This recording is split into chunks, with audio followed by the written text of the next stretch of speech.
इस बार बिल्कुल देखी नहीं हमारो। आज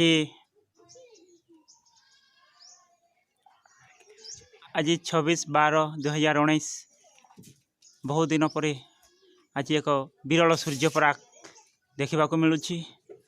आपण मानू आम ए लाइव देखु।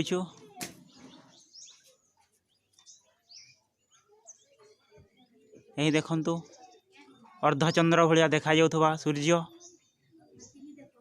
को आपण देखि पारुछंती। एबे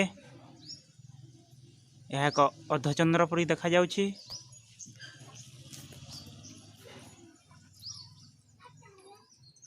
दीर्घ 25 वर्ष पर आपण माने यही सूर्य पराग देखुछंती। ओ आपण मान को अनुरोध खाली अक्षरे यही सूर्य पराग देखंतु नहीं।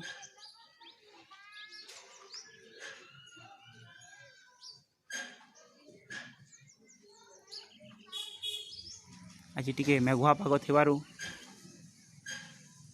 भल भाव सूर्य पराग दर्शन हो पारला नहीं।